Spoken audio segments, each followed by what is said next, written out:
The owner of the website 8chan speaks to One American News about his subpoena to appear before a House panel on extremist material posted on the site. One America's Jack Posobiec sat down with him for an exclusive interview. We're very excited to welcome to One American News for the first time exclusive interview with Jim Watkins, the owner of 8chan. Jim, thanks so much for being on with us today. You're welcome. I'm happy to be here. Now, we understand that you got done about 4 hours of a hearing with the House Committee on Homeland Security. Tell me about that. Well, they asked about my finances. They didn't seem to get it that 8chan is not a billion-dollar company like the other companies they'd been talking to. I think they were a little bit shocked at the fact that 8chan grosses about $12,000 a year. What were they looking for? They started grilling me over and over again on foreign investment and foreign money.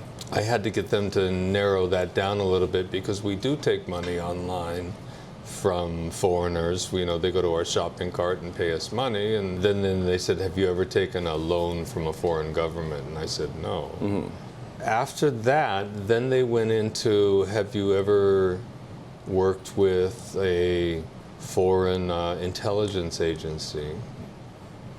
And then they listed Russia, they listed Iran, they listed Syria and Venezuela. For the record, I have never worked with any of those intelligence agencies from those places. They asked a lot about Russian access to 8chan.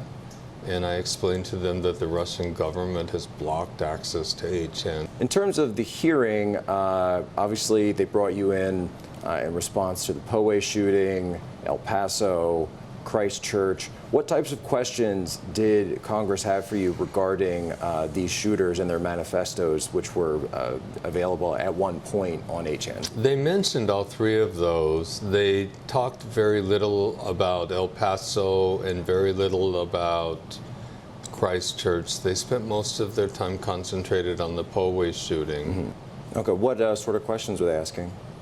They were asking, what are you going to do about this? And they were asking if I'm allowing white supremacists, and they asked, they explained it to me. Did you know there was a rabbi that was wounded? I didn't know anything about it. Of course, I know about the shooting now, but at the time it happened, I didn't know it happened.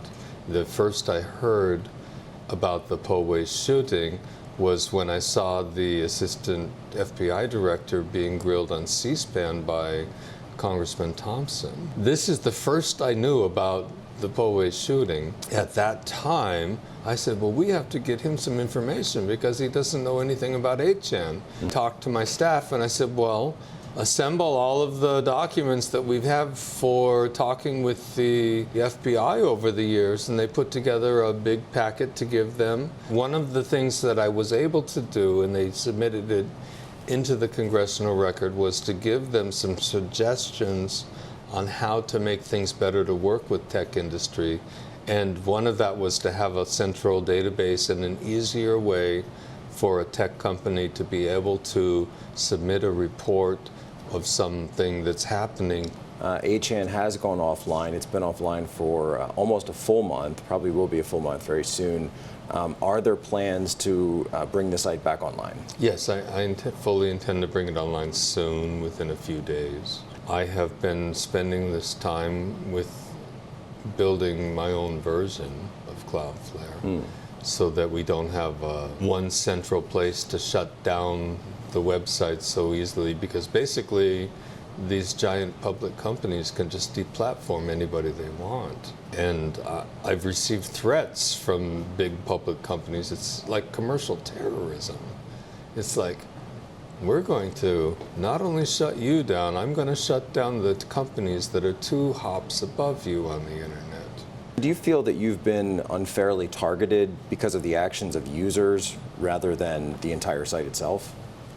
I think we're the first of many, in that if I don't get back online, that it will be considered a success and that they'll go after the next site and the next site and the next site. So I feel an obligation to turn 8channel back on. And that is super important to me, even though it's not like a profitable enterprise. It's so many people silenced right now.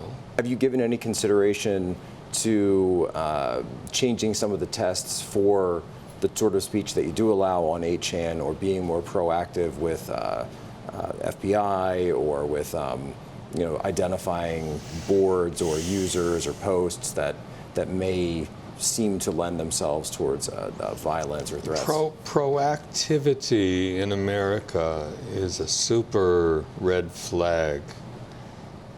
This is something you have to avoid as an American.